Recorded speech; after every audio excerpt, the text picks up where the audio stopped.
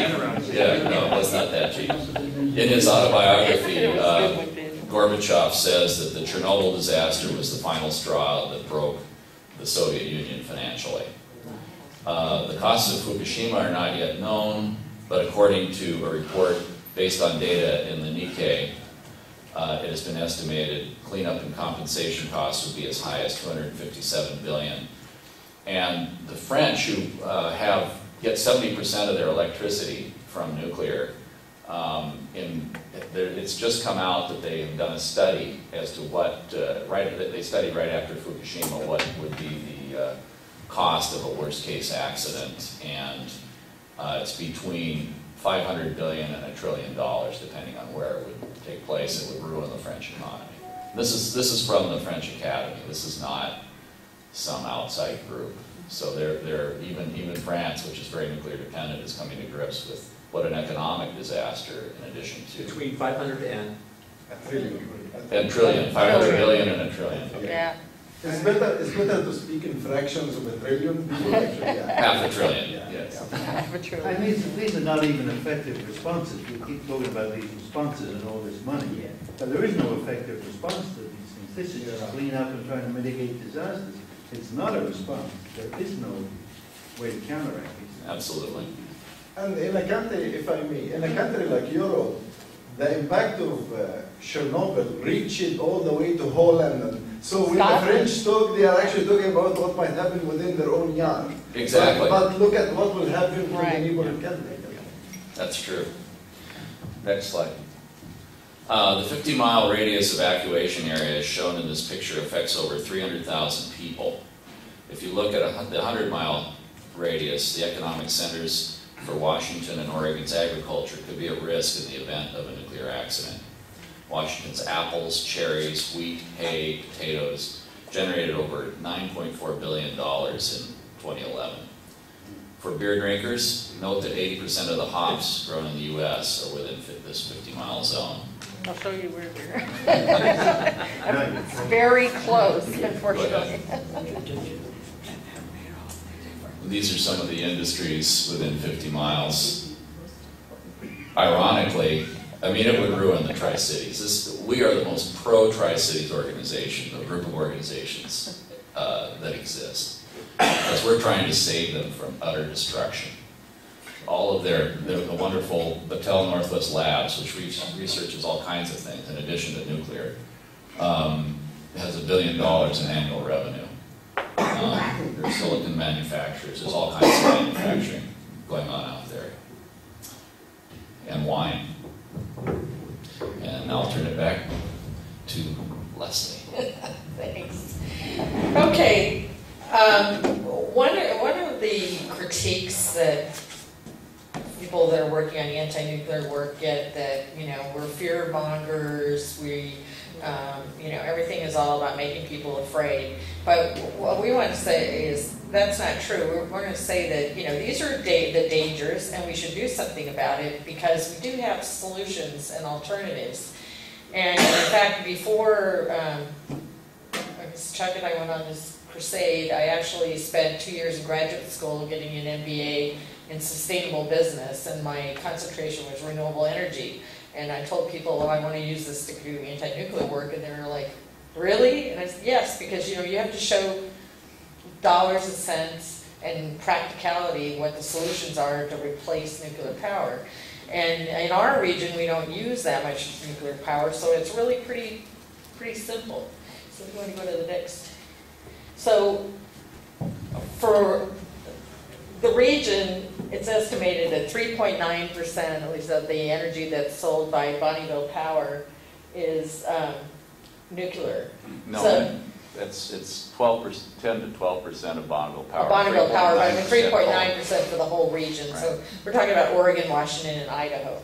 So if we were just to do conservation through using efficient technologies, and if the public utility districts, or in your case here, it'd be Seattle City Light, that's your equivalent of public utility district, gave, you know, additional incentives to people to save energy, we could go ahead and save 3 to 5%. So there you go.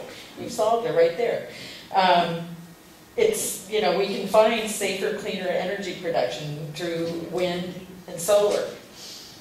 And individual homeowners can take these steps. Can we go to the next slide? Can we ask a question? Yes.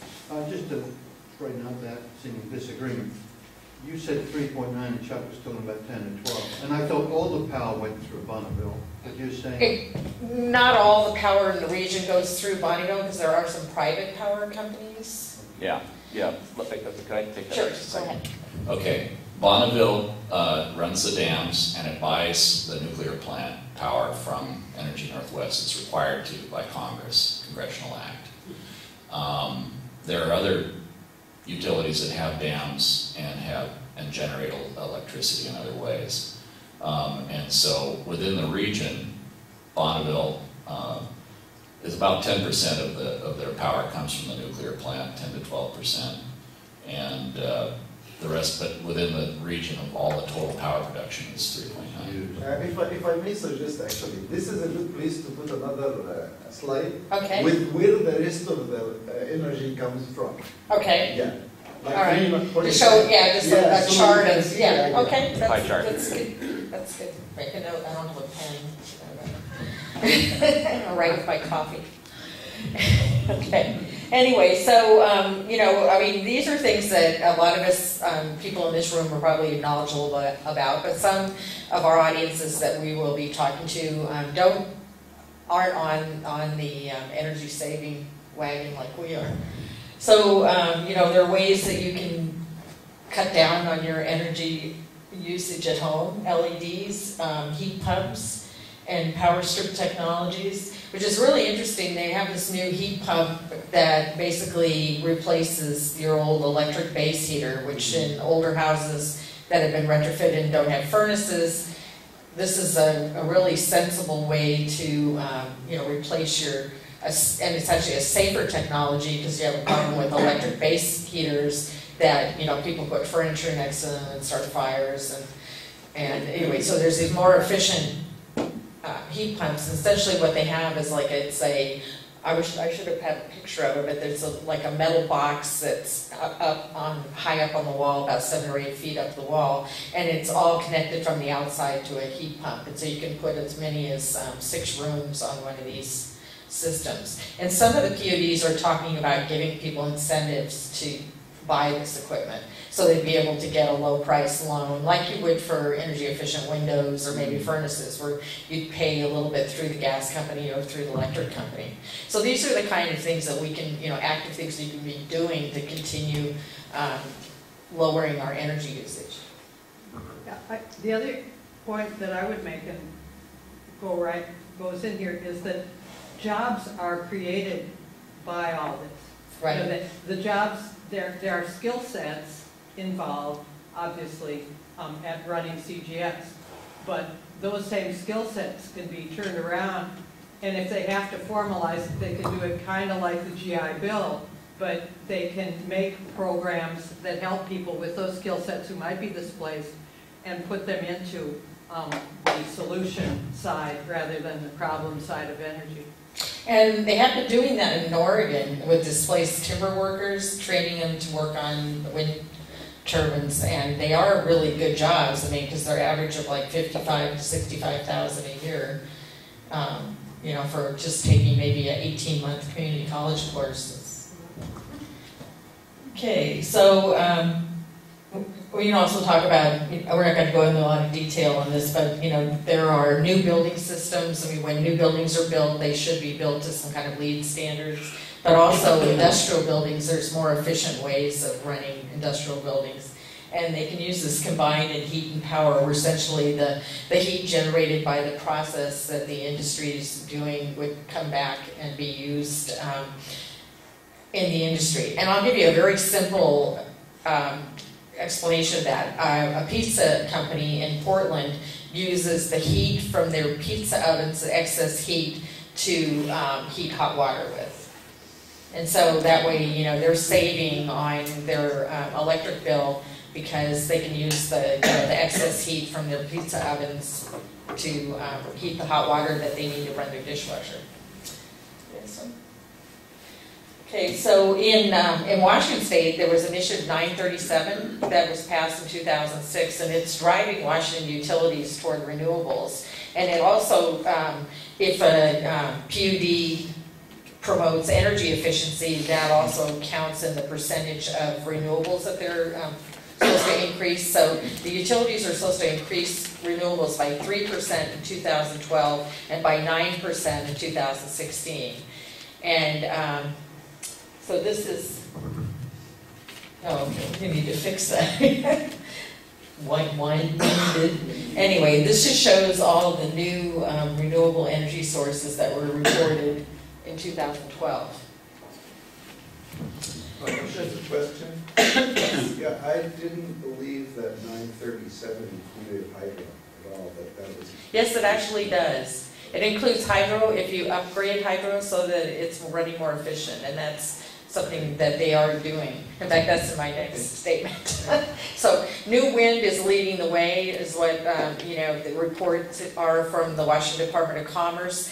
And they plan that, however, the utilities plan to meet nearly a quarter, 25% of their 2012 renewables target by improving their existing hydropower facilities.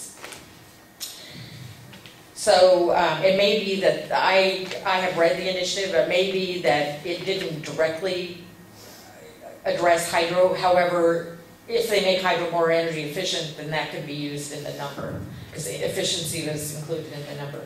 So Energy Northwest actually has a renewable project, Nine Canyon Wind, that has an installed capacity of 95.9 megawatts. And they also have White Bluff Solar, which is on the Hanford Reservation, and it generated 41,866 kilowatts in 2012. So Energy Northwest is doing the right thing in some ways, and that's what we have to encourage them to do it more.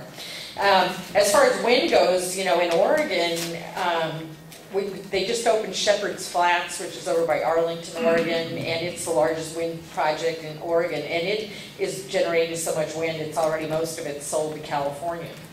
We don't need it. So, you know, one of the arguments is that, you know, there is an argument that we had a declining demand because we lost the aluminum industries, but now we have these new data centers that are coming up on both sides of the river. And they do require a lot of power, but if they use demand response, then you know, they're running a lot of things at night and, you know, and cycling things, and so they're not really using as much power as the traditional industries did. So go to the next slide. Okay, so when we talk about short startup times, you know, wind takes less than 18 months to start up, and that's total permitting, construction, and online, while a nuclear plant takes 10 to 15 years to build, or we're finding, you know, every time it needs a little tweak, like a new condenser, it takes 6 months. Next slide. Okay, so there are some driving factors and internationally to ban nuclear. So the UK planned to build 10 new nuclear power plants, and they just lost the backing of their utility, who decided to go for wind instead. And Germany is working to replace all of their nuclear plants by 2022 with solar and wind. So like, people just don't want this. That's the other thing we need to, you know, talk about with the Columbia Generating Station, is that people just don't want nuclear power. Once they know more about it, they just don't want to think that they're using it. So go to the next one. And as we said before, it's dirty, dangerous, and expensive, and there are alternatives. So next one. So what can you do? So you can support the closing of Columbia Generating Station for safety and economic reasons. You can support energy conservation. You can support renewable energy sources. All of these are things that will drive nuclear out of fashion.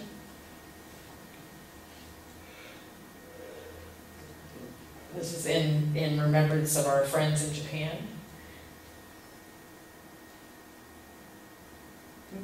Is there another, should be another slide there.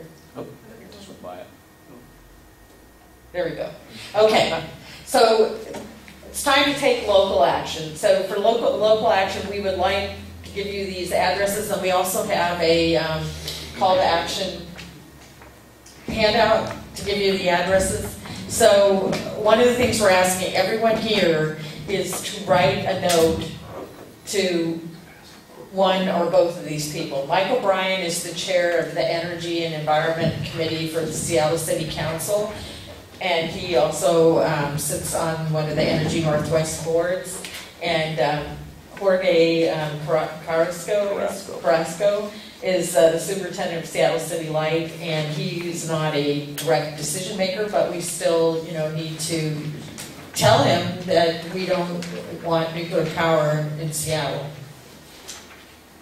or the rest of the Northwest. But right now we're talking about, let's not use it here, one city at a time.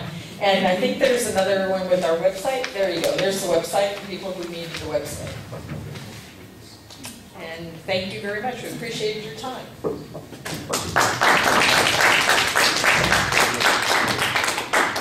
Just one last thing, and the thing I passed out, you'll see there are a lot more names and so forth. As she said, the key one to write to is Michael Bryan, if you live in Seattle, since he chairs the committee. If you live in Snohomish County, you'll see on the back side of this that there's information about who to contact there. And I would say the top person to contact is Kathleen Vaughn, because she's on the Energy Northwest board. So write a very respectful letter. And Dave Hill is going to be doing a presentation later, and he actually goes into more detail about reaching out in his presentation. But I believe that you have paper and envelopes and so forth? I do. Okay, well, he does. If you want to write your letter today, Dave has the materials there and can pass it out to you. Before we go to Q&A, we overshot our time by a lot, and I don't want to shortchange Paul, so maybe we better just let him go ahead and start his presentation. Thank you, Chuck. I appreciate it. I'm Paul Koberstein. I'm a journalist and researcher and investigator. I was asked by PSR to take a look at Columbia Generating Stations. I took a tour of the plant. I actually peered down from above into the spent fuel pool, looked at a lot of documents, filed some FOIA requests, which are letters to the NRC asking for documents under the Freedom of Information Act and so on and so forth. So we talked a lot about the hardened vents that were required recently by the NRC to be installed at the plants around the country. This is actually the third time in the 38-year history that the NRC has asked its reactors, the boiling water reactors, to go back and redo their facilities and to fix a fundamental safety problem. Some people, including several federal judges, think General Electric should have resolved these safety issues before it brought them to market and forced them upon an unsuspecting and highly vulnerable public. These problems pertain to all General Electric containment buildings, including those known as Mark I, Mark II, and Mark III. Most but not all of these plants have had difficulties handling the postulated intense gas and steam pressures that were expected to build up inside the containment buildings during an accident. The NRC should not have let these utilities begin operating their defective nuclear reactors before General Electric could prove they were safe. In fact, federal law requires that, but the NRC did not act. Instead, they conducted real-life tests with all of these reactors, and the people who lived nearby were their guinea pigs. During the 6 decades that since the first GE boiling water reactors appeared in 1959, GE and the NRC have learned a lot from their UN experiments. The NRC ordered the first of these 3 retrofits in 1976, and the second in 1992. Of course, the third was last week. So when Whoops bought its reactor from General Electric in 1971, they paid $110 million. And at the time, top GE officials not only knew that it was not safe, they knew that GE had not even done the testing it needed to do in order to demonstrate their safety. You may recall a presentation here last night from Arnie Gunnarsson, who cited documents from top NRC officials from the 1970s questioning the safety of the General Electric reactors. I have been able, through my research, been able to find 6 documents going back to 1964, written by top GE engineers expressing the same misgivings. In my research, I have not been able to determine whether anyone in Japan shared the same concerns about the Fukushima plants, or whether nuclear facilities there ordered those retrofits. Nor is it clear whether, if they had made improvements in the Fukushima plants, whether they would have been able to help the country escape disaster. Meanwhile, at CGS, the retrofit delayed the plant startup in 1983 for at least a year and caused... Hang on a second. Which, Keep going. Go backward. go backward. Yeah, you were on. I revised my presentation, I'm sorry. Oh, okay, so It's not really in sync One with more. these slides. One more. It's not- There we go. It's all I'm doing. That's okay. Well, I think it's one more actually still. There we go. Okay. No, it was back. Oh, now he's here. Now he's on 3. So the Okay. retrofit that I talked about earlier Yeah. Go forward. delayed the CGS startup by a year and cost Whoops $297 million. Yeah. And so Briefly, what was the retrofit? the retrofit was to improve the containment shell that would enable it to sustain the high pressures that would occur during a loss of coolant accident. In terms of the technical detail, it all involves a pool of water underneath the plant. What they found was that during an accident, the pool of water called the torus would actually jump off the ground several feet, and disaster would ensue. Beyond that, I'm still working on the research. Yep. Thank you. So in any case, in 1985, Whoops sued General Electric in an attempt to recover $1.2 billion for the cost of these repairs and for lost power sales. In fact, Whoops was only one of about 20 angry American utilities who sued General Electric for selling these defective reactors. In other words, nearly a third of GE's boiling water reactor customers sued the company, seeking billions of dollars worth of damages.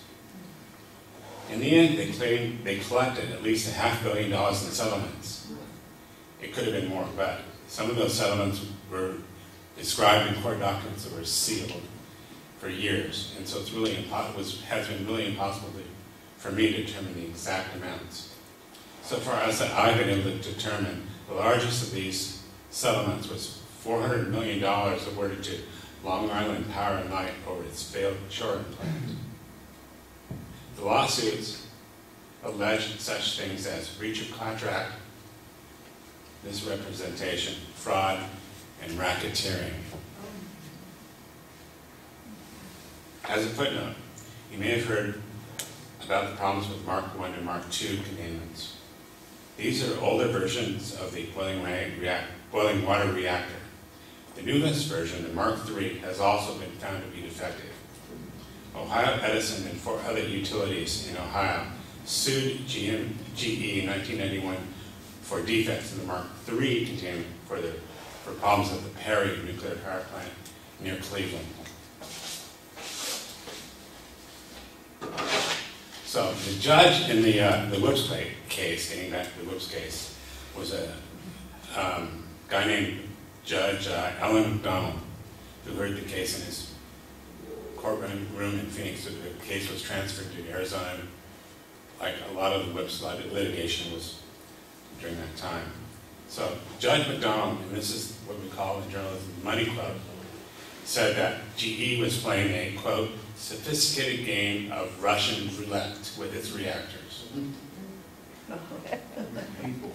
Think about that for a moment. And he was saying that one of these plants was going to go off and someone was going to get hurt.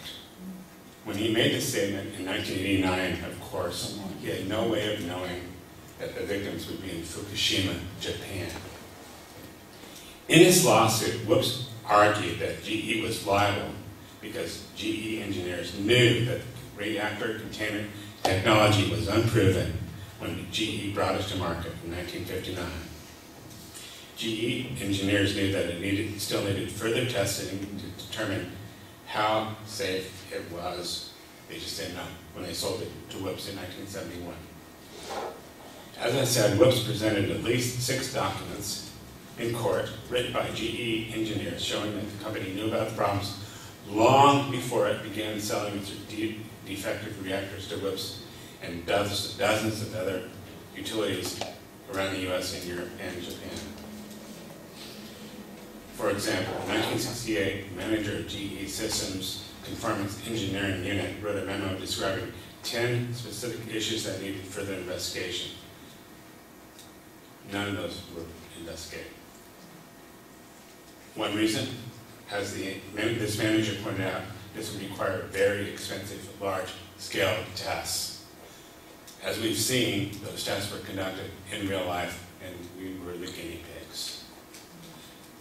It turned out that GE hid those documents from Whoops at the time, while it was buying the reactor, and hid those documents as well from the other utilities that were buying boiling water reactors for GE. Judge McDonald noted that GE had a huge financial incentive to hide these documents. GE had sold Whoops its reactors, as I said, for $110 million within a span of 2 years in 1972 and 3. GE had 42 orders for its nuclear reactors and was expecting to gross about at least $4 billion in those sales. The documents I have show that GE knew that it would probably get dinged by someone for these defects and shortcomings. And in writing, it said that it expected to pass those costs on to consumers and ratepayers. Judge McDonald in the Whoops case said GE presented no evidence that the reactors it sold were safe. Instead, GE's defense was that its sales contract with Whoops contained a clause limiting GE's product liability if something went wrong. The limit of that liability was $110 million, the sales price. Because of GE's fraud, Judge McDonald refused to enforce the limited liability clause. In fact, he called the clause unconscionable under Washington law, which means that no person in their right mind would ever agree to it if they knew the facts, unless, of course, they were deluded. But, of course, she didn't disclose any facts.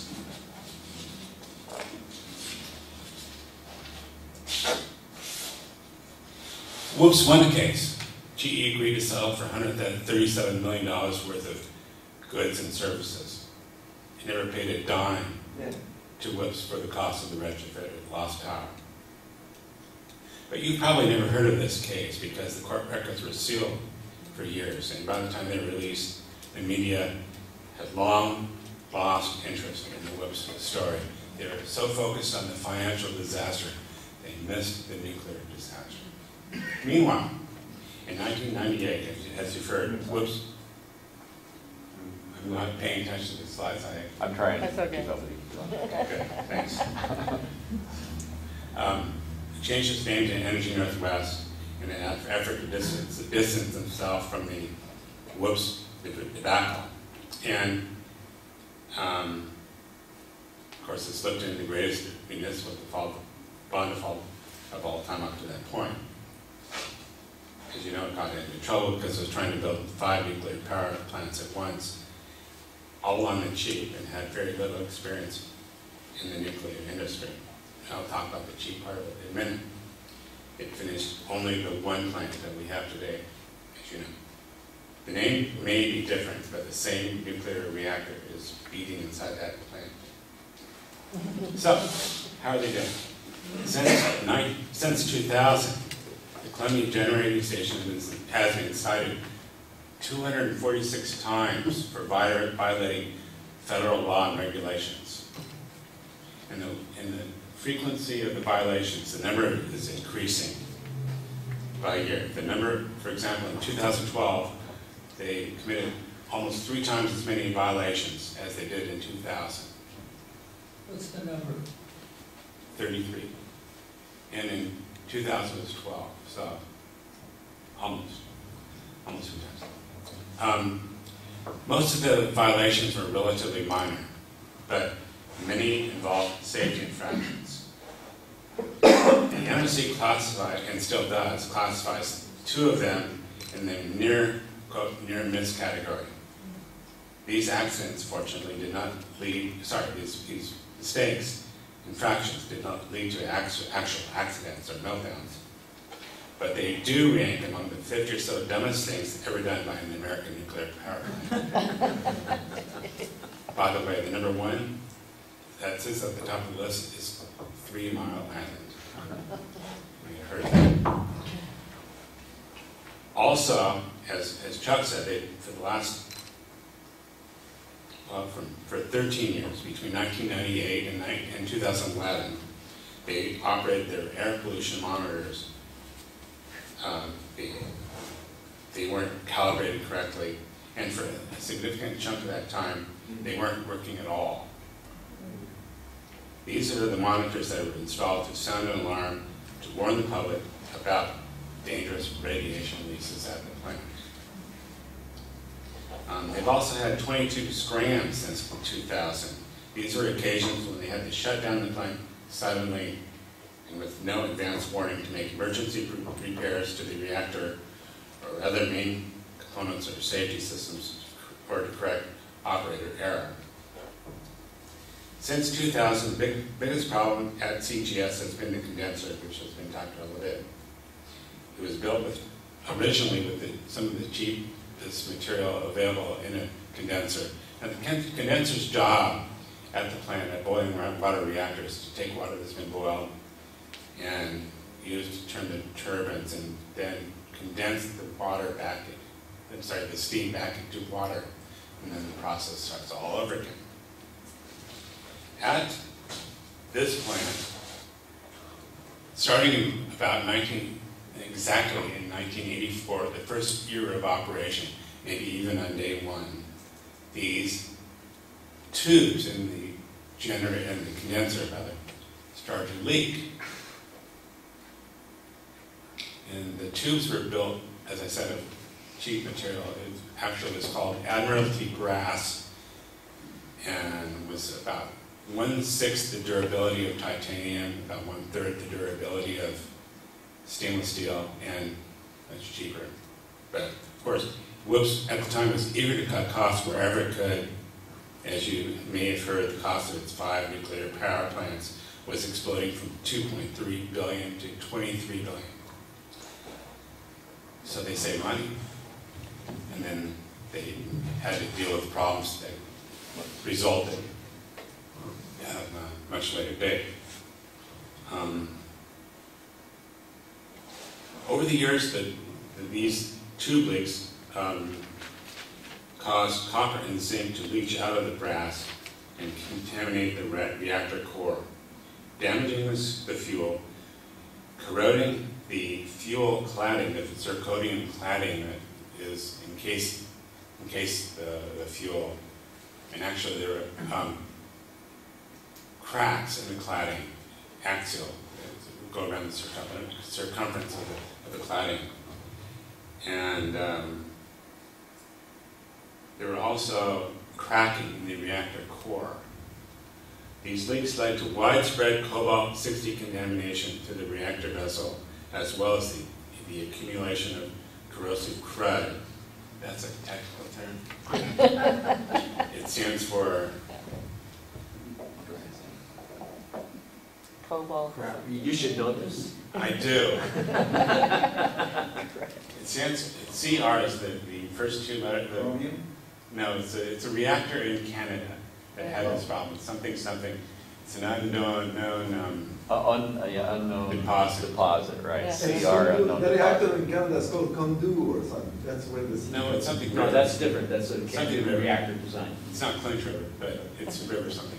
Yeah, Charlie it was first discovered at this plant. So. Anyway, so this corrosive crud that would deposit itself on the virtually every surface in the reactor, but mainly the fuel cladding, would cause all kinds of problems and would reduce the amount of power available to the reactor, and would also result in increased radiation contamination inside the plant and releases to the environment.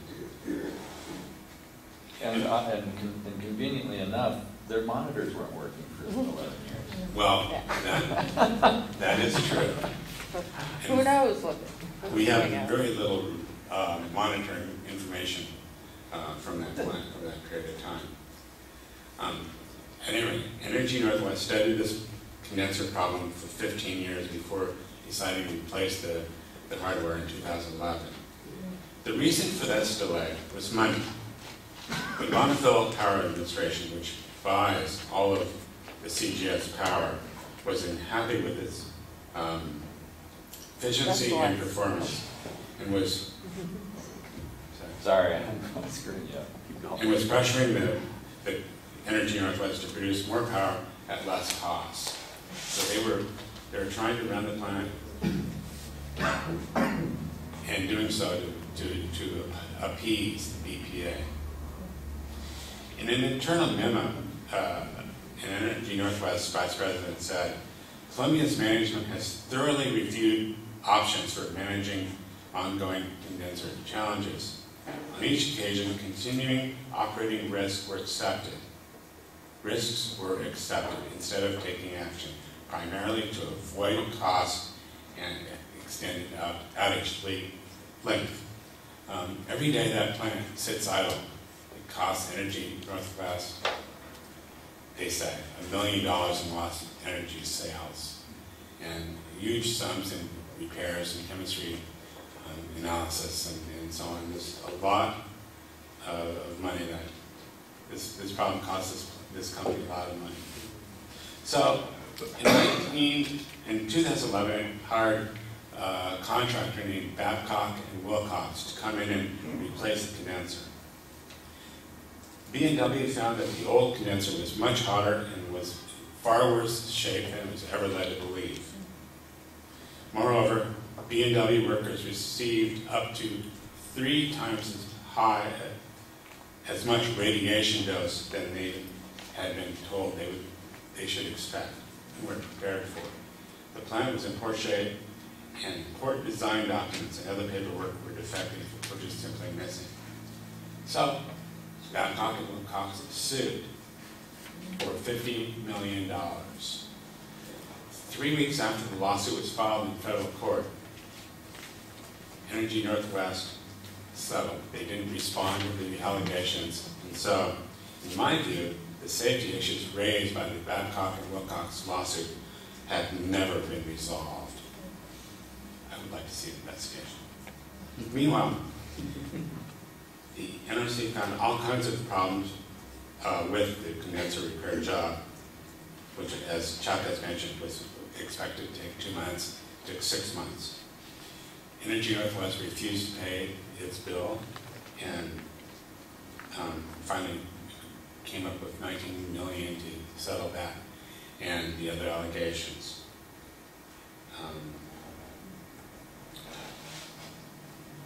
The NRC also said Energy Northwest did a poor job of managing all of this work. It seems as though the utility, which crafted one of the worst financial meltdowns in U.S. history, was intended having a nuclear meltdown as well.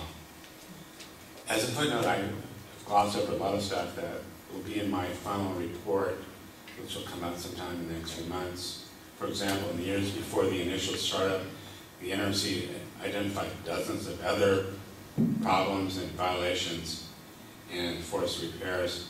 If the NRC hadn't caught WHOOPS, which was the name of the plant at the time, these, we might be actually marking the anniversary of the WHOOPS accident instead of Fukushima. Also, in the early years, WHOOPS operators were constantly being found to be unqualified for the job of running a reactor, and the NRC shut it down many times to force them to go back to school.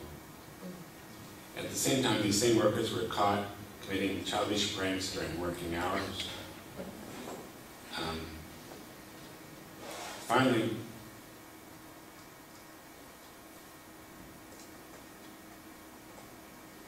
I can't remember any, but I'll just leave in it, and I know we've gone way over time, and I apologize for the slides, but No, we're good. you know, the takeaway from all this is that, in my opinion, is that we have a judge. We're not talking about, you know, activists or anyone else, or politicians. We have a judge who's saying GE is playing Russian roulette with these reactors, including WHOOPS, including this one, and all of the others. Thank you.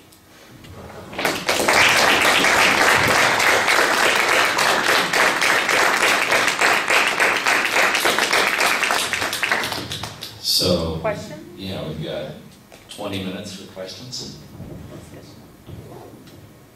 Could you mention the cost again for a major catastrophe, and how does that compare to like Price-Anderson Act?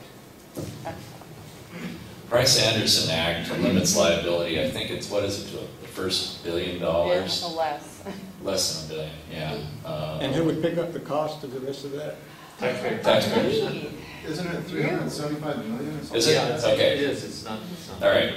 So I'm glad some others know the answer to that. It doesn't adequately address it at all. And the French have estimated, we don't have U.S. estimates currently for what a worst case accident would be, but the French have estimated it'd be between $500 billion and $1 trillion. It could actually be an order of magnitude. It's almost impossible to estimate what that, because there are long-term impacts. And, Exactly. Yeah. Yeah, I think we really have to, focus in on what we saw last night. In Japan, I understand there is no word for cleanup, okay? It's share the burden, okay? And so it's bye-bye Portland. It's not clean up Portland. No.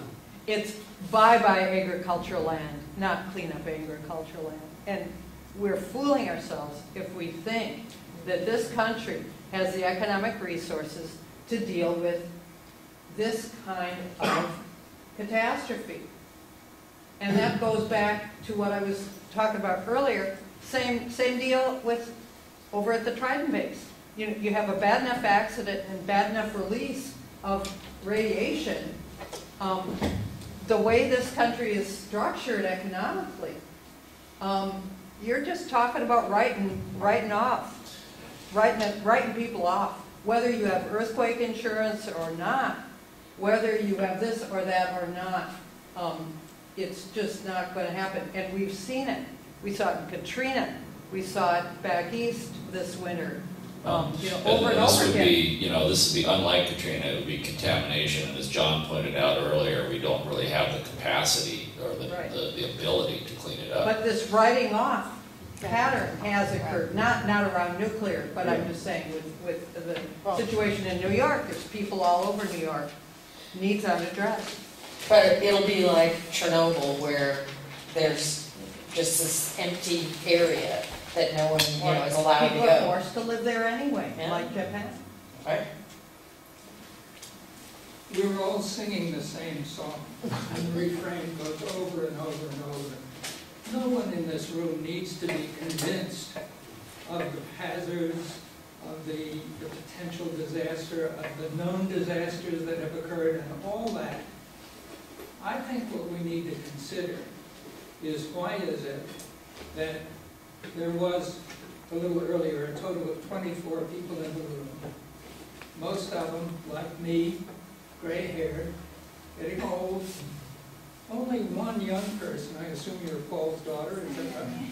So Me, Marla, my daughter, just graduated only one young person. college in Ireland. And in fact, we're sitting right on the edge of a huge campus full of young people. Why in hell are they not here? Listening. It's spring break. We didn't plan this right. Well, Spring break. wait a minute, but my point is not to say that you did something wrong. We need to consider that aspect. We don't need to sit here and convince each other how bad it is. We need to figure out, how do we get to the young people whose lives are going to be affected by this? They and their children and their children's children. That's our big problem, is getting the young people involved. Yeah, also the minority people. Yeah. Very Yes, rare the to see minorities. the only one, me. Yeah. And any peace movement, very difficult to find black people, Native American, Asian, and Chicano people, because economy. Now, I will say, Yeah. in response to that the Native Americans are very active participants in the Hanford Cleanup. Yeah, I know this. Yeah, The Hanford Advisory Board, and they do very valuable work. They do research work on such things like the effect on the groundwater that in turn will affect the Columbia River. Their independent research has driven the Department of Energy's approach toward the Beto zone, the zone between the surface and the groundwater cleanup. So Native Americans are involved in this, and they're very important. But I absolutely agree with you that that's another group that needs to be involved. Did anybody see in the Seattle Times that this Wednesday is We Day, and thousands and thousands of high school kids have worked all year on their specific projects to make this world a better place? And it's the first time that We Day is coming to Seattle. And I think we need to, I don't know how to do it, but we need to look into it and see how we can get our issue into We Day, so that all of next year, by the end of next year, there'll be thousands and thousands of kids who have worked on this issue and are aware of it. One of the things that the Sierra Club Nuclear Free campaign is planning to do for this next year, we're having a national summit in the fall, and it'll be our second actual big national meeting.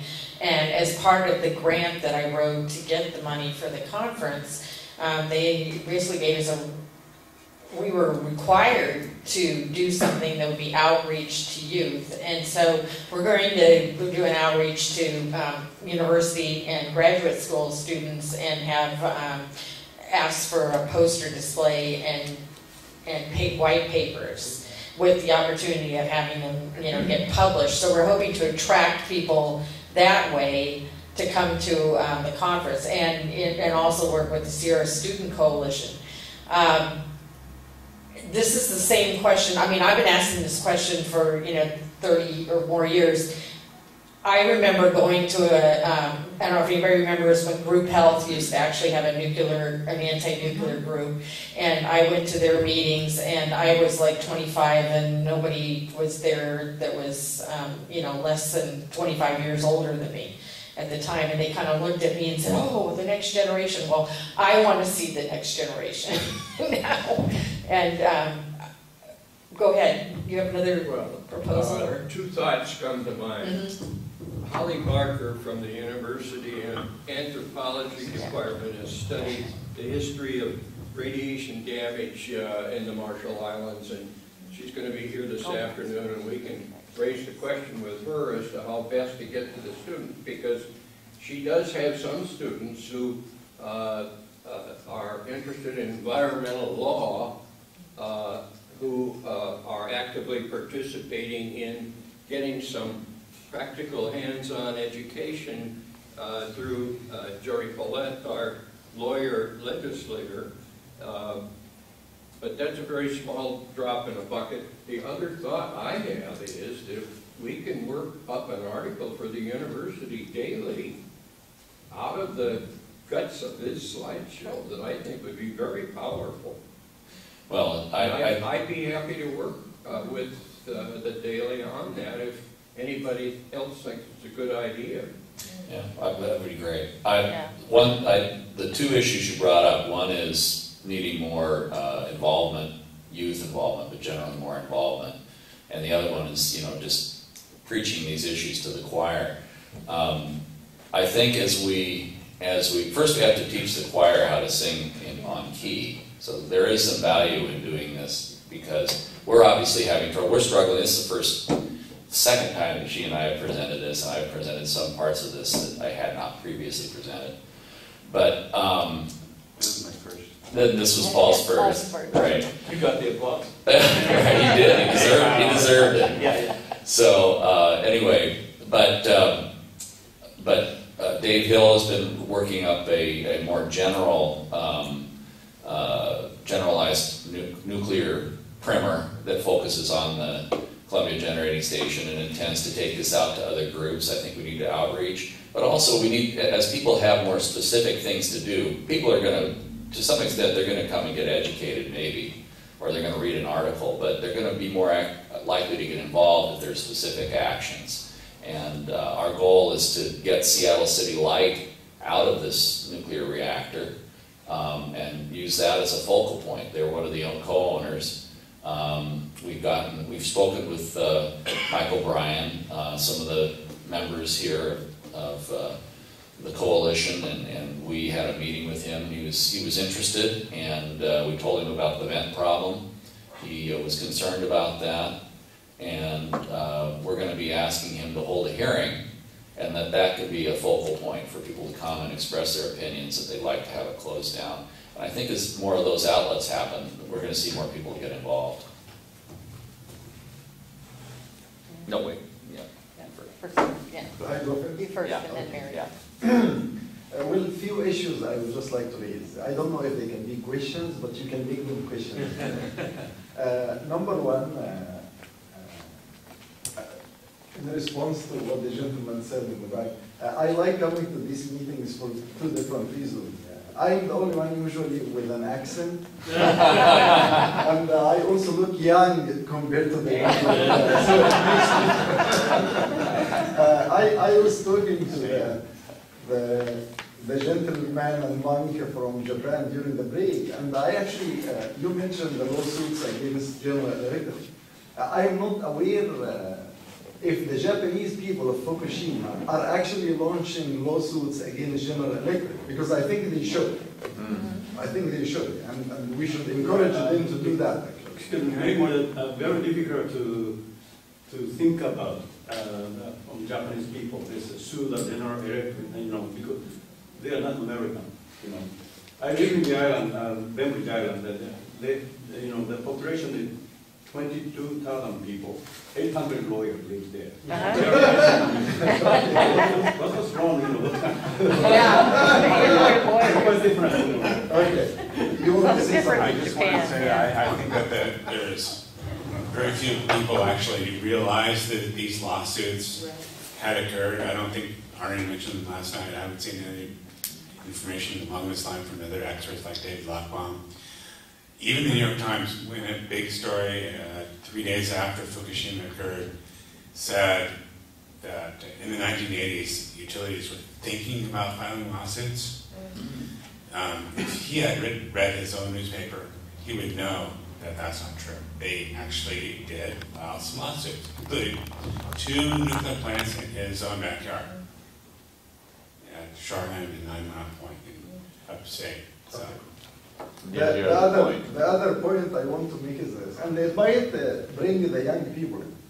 I think we tend to look at one particular issue and focus on it too much instead of looking at the global picture. There is another organization called Engineers Without Borders, and they are actually mostly young people. So if you can somehow team up with them, you will bring more young people in the pot. Yeah. That's number one. Number two, My worry, and I'm really an international person, I don't feel like I belong to any specific acre on land. My worry actually is that the nuclear power became fashionable and prestige, and many of the countries in the world who do not have nuclear power already are aspiring. So we should somehow find a way of letting these people know that this is really unwise. Right. This is not the way, because accidents are not limited to the area where it happened. So we should, and I think Doctors Without Borders would be a good vehicle for something like that. Yeah, I think particularly India, that really scares me. Well, I don't want to mention any particular. I know. But I mean, think about, you know, I mean, populations that are dense and then having an accident, you know, it's... Yeah, I'm going to make a shameless plug. How do you like that? I'm going to just admit it. Take this flyer with you. If you can, come to the Fellowship of Reconciliation Annual Spring Assembly on Saturday, April 20th. I will be doing a workshop with Leonard Eiger of Ground Zero called Confronting Nuclear Dangers in a Changing World. We will deal with nuclear weapons and nuclear power. My opinion, and thank you for all the people from Ground Zero who are here today, there are a number of people from Ground Zero, is that we have to lobby each other. Yes.